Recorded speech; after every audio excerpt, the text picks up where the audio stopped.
Well, on the list of things I never thought I'd see in my lifetime, a God of War game that makes me cry. Fucking hell! Stupid game!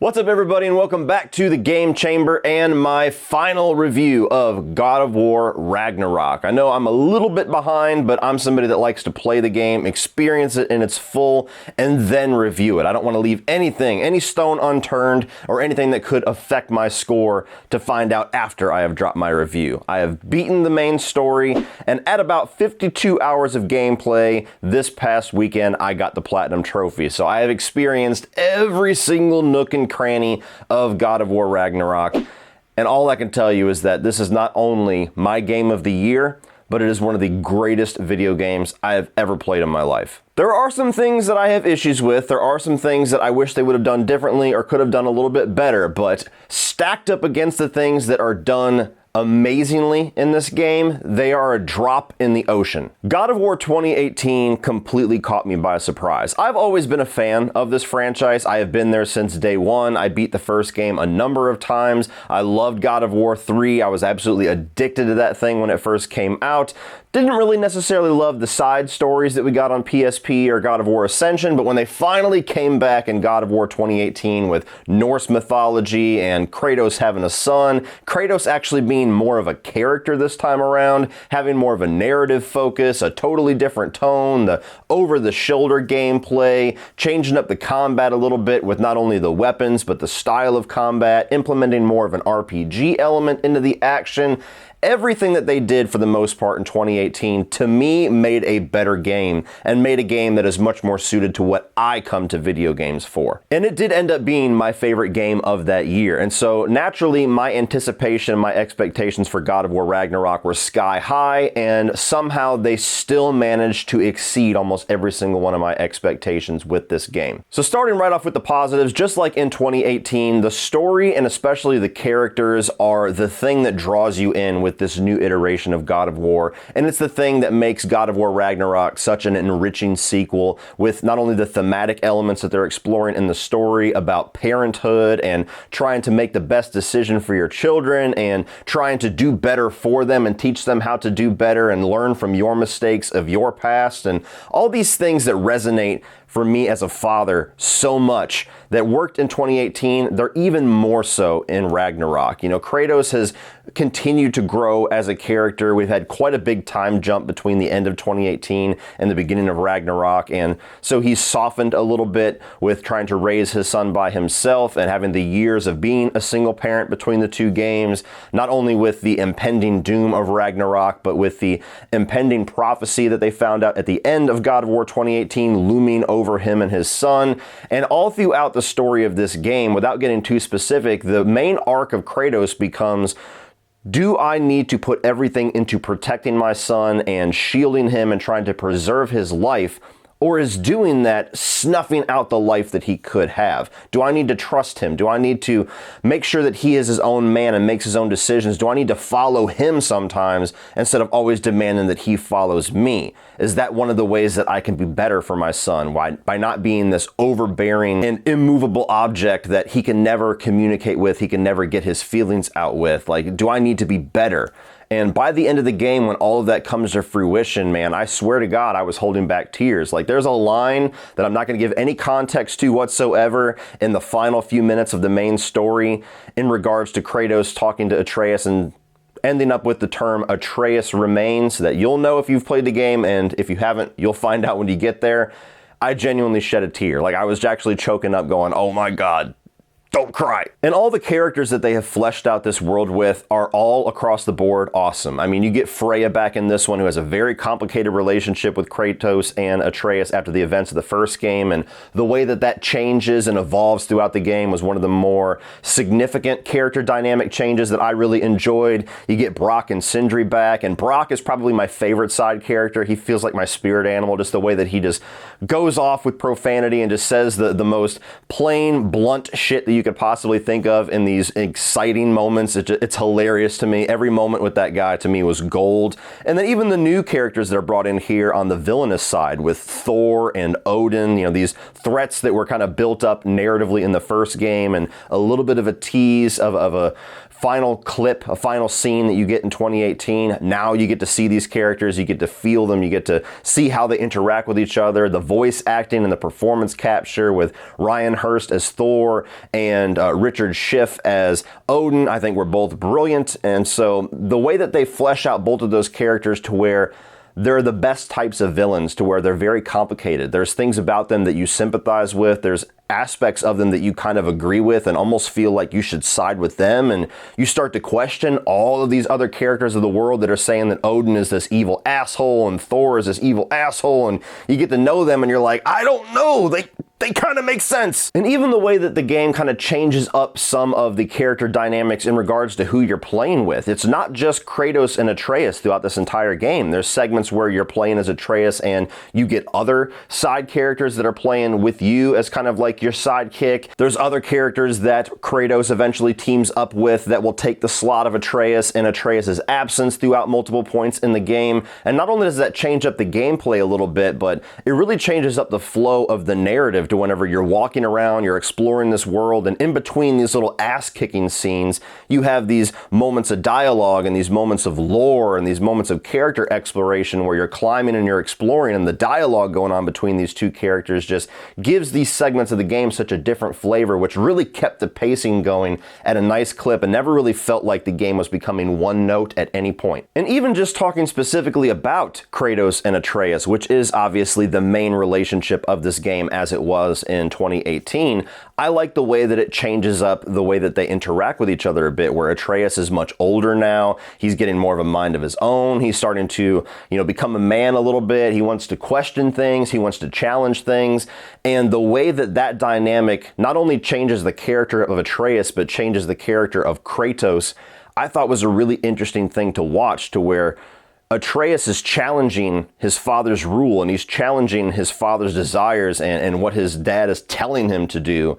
And in ways, as a father, that's like a complicated thing for me to watch, because that angsty teen stuff drives me nuts, to where as a dad, I'm like, you shut up, you do what you're told. But at the same time, when you start to see how Atreus is actually right in certain aspects while being wrong in others, it does challenge that whole role of a father of, do I need to be this ultimate rule, this ultimate authority in this relationship, or do I need to leave the door open sometimes to allow myself to be incorrect and to learn and to grow as a person? And so these are just crazy things that if you had told me back in the original trilogy of God of War that we would be exploring with the character of Kratos, I would have told you, no, dude, you got the wrong series. And I know I mentioned the voice acting a little bit with the villains, but even the voice acting in all the other characters, the performance capture, namely with Chris Judge as Kratos, I think was phenomenal across the board.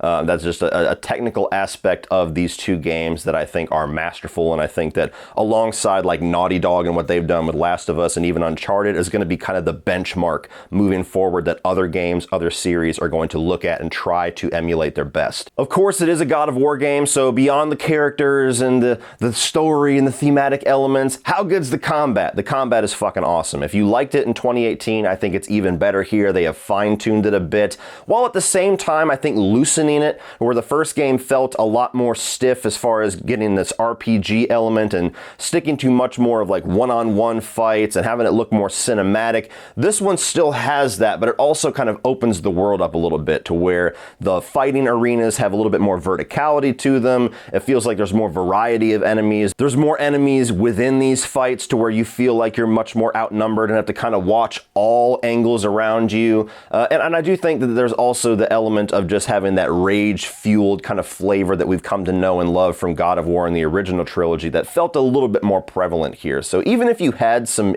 gripes and some issues with the combat changes in 2018, I think this one strikes a really nice balance between appeasing the fans of the original trilogy while still holding true to their new fighting dynamics. And I like the fact that all of the weapons that you have here feel like they have more of a specific use. It's not just like, which one do you prefer fighting with, the axe or the Blades of Chaos or this new weapon that you get about halfway through the storyline. It's what weapon do I need for this specific enemy at this specific time? Like you might have some of an elemental motivation to where one enemy has like this ice shield, and so you got to switch over to the Blades of Chaos, which is a fire-based weapon to break that shield, or vice versa. Somebody might be covered and engulfed in flames, and you got to freeze their bitch ass with the Leviathan axe. And all throughout the game, especially once you get all three weapons, I found myself constantly changing up, especially if I was dying, the order of weapons that I was using and the moments that I was using them, which is just something that constantly keeps the combat fresh and constantly keeps you thinking as a gamer. And finally, I thought graphically, this game was immaculate. I was playing it on the PS5 at pretty damn high settings. I had it on the performance mode as well, and I thought it looked gorgeous all the way through. There was no moment where there was pop-ins or any kind of graphical glitch or anything. They did a fantastic job at making sure that this game was a peak performer before they release it to the public. That shouldn't have to be a positive, but fuck if we don't get a lot of games nowadays that are like 3/4 of the way finished and they're just like, we'll fix it throughout the first year. And the score by Bear McCreary, I think, was awesome, especially in the more emotional moments of the game, man. It just like, it guides the emotions of the gamer and tells you exactly how you're supposed to feel, to where you could almost put the game on mute as far as the dialogue and just listen to the music and watch the faces of the character, and you would know exactly what the hell is going on an emotional front. Now moving on to the mixed aspects of the game, and I have to say these are all leaning positive in the mixed category. They're just something that I think I have a complicated relationship with, or there's an element of it that I thought could have been done differently or better, or it's something that I might feel is going to be a love or hate aspect for whoever you are, depending on what kind of gamer you are, what your style is, the things that you like. And the first thing that I will say is that there are multiple segments, pretty lengthy segments as well, where you actually have to play as Atreus. And where some games, that's like a gigantic kick to the balls, hello Metal Gear Solid 2, to where pushing aside the character that we know and love and are accustomed to prop up this side character, oftentimes can feel like it takes the wind out of your sails. And it's not like that at all. I actually think that playing as Atreus actually has a really nice dynamic change to it. He has a similar move set to Kratos without having the same weapons, obviously, so it's much more scaled back and it's different. A lot more focused on ranged attacks with the bow, but there's also some physical attacks, and there's also this whole dynamic where he gets to change into animals for his rage mode, so it definitely plays similar to Kratos. And I think that the segments of the game on a narrative level that you're playing as Atreus are very good, and they really kind of build out the themes of the game, and they explore different aspects of the story, especially in regards to the Asgardian characters, in a really nice way, to where when you finally do go back to playing as Kratos, it's like the story has just enriched and expanded so much in the time that you've been gone. But there is always a part of me that when I'm playing as Atreus, no matter how good, fun, or enriching the story is, I always want to get back to Kratos. I'm like, all right, okay, we've had enough fun as Atreus, but I want to start fucking people up as Kratos again. Are we getting back to him? And honestly, I probably would not have even mentioned that in the mixed aspect if it wasn't for this one segment of the game in Jotunheim, to where you're playing with this character that gets introduced as a very significant character in the Atreus side of the story, that it just goes on way too long. I mean, it's like a 3-4 hour event, it felt like. There's actually a whole gameplay live stream that I was doing, to where people that were playing that were further in the game, they're like, you got a couple more hours left. And I'm like, what? This felt like it was just a little side mission. This is like a whole fucking segment of the game? Woo, okay. And again, it's good. It's fun. That's why it's mixed, and I'm mixed positive on it. But it just felt like that segment specifically was like 5 whole chapters of the game when it should have been like 3. Next up is the puzzle mechanics in this game. Now, the positive side of it is that I think the puzzles are actually really well designed. They're very fun, and some of them are actually pretty challenging, to where I enjoyed kind of the mental gymnastics I was going through of trying to figure out how to throw my axe to hit all 3 of these objects, or how to bounce it off this little fluorescent wall to hit the right thing, or what thing do I need to find. Like, I love puzzle mechanics.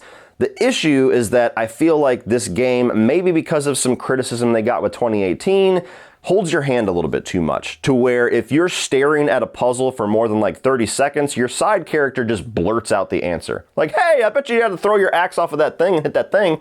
And you're like, yeah, Fuck, I wish I could have figured that out myself. Thanks. And this is one of those aspects I think depends who you are. There's some people that are gonna love that. They're like, dude, I hate this shit. I don't wanna sit here for an hour trying to figure out this puzzle. Thanks for the hint. And there's people like me that are gonna go, shut the fuck up. An element of the first game that I was always mixed on that is still prevalent here is the loadout customizations. Now, it feels like they have streamlined it a little bit in Ragnarok, but for me, I like RPG elements, but I also like it to be a bit more simplified. I want to focus more on the combat in a simplified form, and so I don't necessarily like going into the menus and having 400 different customization loadouts that you can try out and play and kind of hone your gameplay skills with. I kind of want it to be a little bit more small scale. You get your 3 weapons, okay, you can have like an attachment with them, you might be able to put a buffer on them, and that's enough for me. But when you have 3 weapons with attachments, as well as these skill sets, as well as these little buffers you can put on the skill sets, as well as these amulet things that you can switch out and change out, as well as the combination of all that shit with all of your side characters that you have to change depending on which side character you have, at that point it gets a little bit overwhelming to me, to where I find one that I like, and then as I'm collecting more throughout the game, I just don't really have the interest to go into the menus and reconfigure all this shit ever again. And so I just kind of stick with one loadout. Does it make for a nice variety? Of course, but I don't need that much variety. I was also a little bit disappointed at how you have a lot more abilities in this game. You have a lot more skills to unlock and different moves, but there's also a large segment of the game where you're essentially just recollecting and relearning the same skills that you had in the previous game. And that's something that always annoys me. Whenever you have a sequel and I gained weapons and skills or whatever in the last game, I should start this game with that unless there is a genuine reason not to. And I don't feel like this provided any reason to have Kratos forget all these badass moves that I learned by that first game. And so when I'm going through the first 15, 20 hours of Ragnarok and everything that I'm unlocking as far as a skill tree is just shit that I already knew and I've already experienced, and it doesn't really have that, oh man, look at this badass new thing that I learned effect to it, that was a little bit of a frustration in the early hours of the game. You eventually get more, you unlock more, and I love the moves and I love some of the variety you get, especially with the third weapon that's unlocked, but I just wish we would stop that trope of doing sequels and then, you know, powering down the character that you just spent 40 fucking hours powering up a couple of years ago. Fucker.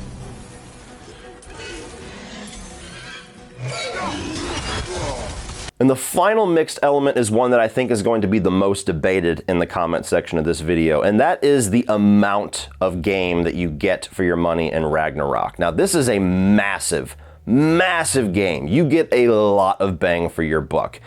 And it took me about 47 hours for me to complete the story because I was doing the side missions and collectibles and everything along the way. And it took me about 52, 53 hours before I had the game 100% completed. And so if you're somebody that likes to experience the entire game, there's a lot to experience here. There are so many side missions and collectibles and favors and all these things that you have to do, to where even after beating the game, there's like 3 or 4 of them that unlock only after you have beaten the main game. And to a degree, it can start to feel a little bit overwhelming, a little bit grueling, and a little bit padded out with all these very similar side stories and similar favors that you go through, especially post-story completion. But the positive side of that is there's not really a lot to complain about as far as a game giving you a ton of bang for your buck. When you're spending $60, $70 on a game nowadays, you want to have as much bang for your buck, and I totally side with that more than I do the other side. However, I always look at games, especially narrative-based games, the same way that I look at with movies. Not all movies need to be 3 hours long, just like not all movies need to be 90 minutes long. They always have this perfect length that feels like that is the appropriate amount of stuff for this thing. And I feel like God of War Ragnarok might have done a little bit more than what would have felt like the perfect amount. And now moving on to the negatives, which again, I need to reiterate, compared to the amount of things that I think that this game did amazingly and really, really exceeded my expectations with, they're very minuscule in the grand scheme of things. But they are things that I did not like about the game. The first one is something that is going to be the most debated as far as my negatives, and that is the fact that when you're using a runic ability, you're completely open to attack. Now, there are some people that like grueling combat, that like difficulty, that enjoy beating the same boss, or excuse me, failing to beat the same boss 50, 60 times before they finally triumph over it. You'll get a lot of Dark Souls fans that are kind of that mentality of, you know, that whole get good thing. It's like, well, bitch, it's supposed to be hard. Just fucking figure it out. Quit being a baby. But to me, it's very frustrating the amount of times that I died in this game that felt like a cheap death whenever I am in this boss battle where I'm actually doing really good. I'm blocking, I'm parrying, I'm moving around, I'm functioning within the fight really well. And then you have this runic attack that locks Kratos or Atreus into this animation that you cannot move. You can't dodge, you can't cancel the attack. He is stuck in this animation for 3 to 5 seconds, which is a fucking eternity in some of these battles. And all the while, you're just getting pummeled with attacks that you can't dodge or you can't parry. And I had so many times, especially in the more grueling boss battles towards the end of the game, like the Valkyrie Queen, like the Berserker King, like this Berserker battle where you have 3 different enemies attacking you on all fronts, to where I died continuously trying to use these runic attacks that are your best attacks, and all they do is just leave you wide open to get your ass beat. And so that felt like kind of a cheap thing to throw in there. I feel like if you're in this animation that you can't stop, especially even like the rage mode, wherever you roar and the whole world shakes and it turns red and you're just pummeling on people, you can even get fucked up when you're doing that and it just drains your rage all the way to the bottom. That felt like a little bit too much on the difficult side for my personal taste. For a game that was so ambitious and so interesting and so impressive with a lot of the things that it did, to me, the one element of this game that felt extremely lazy and tacked on was the Muspelheim Crucible challenges. Now, the individual challenges themselves I actually thought were really fun and interesting and all had a nice little challenging element to them. Once you initially beat the 9 challenges that are presented to you first, it unlocks this second tier of Muspelheim challenges that you have to beat, to where you essentially have to go and continuously rebeat the variety of those 9 challenges over and over and over again in order to unlock secondary challenges. And so it becomes this really painfully repetitive section of the game, to where it's not just the challenge, it's just the doing the same thing over and over and fucking over again that really got on my nerves. I mean, if you're gonna go through and power through these challenges, it's a good 2 hours or so, maybe even 3 of gameplay of you just doing these challenges. And when over half of that is just you recycling the exact same gameplay mechanics over and over and over again, to me that was lazy. If you're gonna come up with 9 challenges, but you want us to have 5 more bonus challenges, then make them different. Make them a variety like you did the initial 9. Don't just make me repeat the same shit over again, because that's just padding things out for the sake of padding them out. But the biggest negative with this game, the thing that I was continuously bitching about whenever I was playing live, the thing that I was talking to my brother-in-law about and he agreed 100%, the thing that to me just felt like an absolute broken mechanic amongst this almost immaculately designed game, is the compass. This thing is fucking terrible and useless. You have this bar at the top of your screen to where you place a compass marker or you have an objective, and it shows you the distance and it shows you the general direction where you need to head, like a traditional gameplay compass. But they try to do this thing to where instead of just sending you in the direction of it, every time you have an obstacle like a wall or a mountain or a turn ahead, it like readjusts around the wall. And so constantly the compass is bouncing around like a fucking ping pong ball. And not only is it aggravating to the eyes just on a visual front for it constantly to be doing that, but it bounces around so much that there's at least 4 or 5 times where you're going to be following that compass and it's genuinely going to send you in the wrong direction, even though you're going in the direction that it is telling you to go. There was a moment where I was actually following the compass at north like I was supposed to for a good 2 minutes, and then it sent me in the opposite direction of where I was going to go, and I had to reverse and go the absolute opposite way for another 4 minutes to get where I was trying to go. I would imagine it's going to get patched at some point for it being such a failed mechanic, but to me it was just very odd that the game, for as everything else was so top tier, so pristinely put together, that something like that was left in the game that to me is just obvious does not work. But overall, guys, despite the few nitpicks, gripes, or personal preferences that I have that would have made the gameplay even more perfect for me, I would consider this a damn near perfect game. I think it's the best game of the year thus far, even stacked against a heavy hitter like Elden Ring. This is just more my type of game. On a narrative front, it's one of those games that I will remember having this big emotional impact on me, and it will stick with me, and I will constantly be talking about it throughout the rest of my life like I do with the first Last of Us. And on a gameplay front, I was just absolutely addicted to this thing. I mean, I spent 52 hours just day after day going back into this world, trying to unlock the next challenge, trying to beat these side quests that were all really interesting on a narrative front, trying to see what the next little twist or turn in the story was going to be. It was a constantly enriching and rewarding experience. And I think if you're somebody that likes the narrative side of gaming, even if you're somebody that maybe played the original God of War games, didn't care for them, and haven't really been motivated enough to try these new ones, God of War Ragnarok as well, paired with 2018 to me, are among the few must-play games of the past few generations. Well, that's it for this one, guys. If you enjoyed this, please click over here and check out my most recent review of The Last of Us Part 1. And I'm also gonna put a most recent playlist up here as well if you just wanna check out other things on the channel. Please like and share this video and hit the subscribe button to the Game Chamber so you don't miss my God of War ranking coming up here within about a week. And as always, remember, the Game Chamber is Captain Shepard's favorite channel on the YouTubes.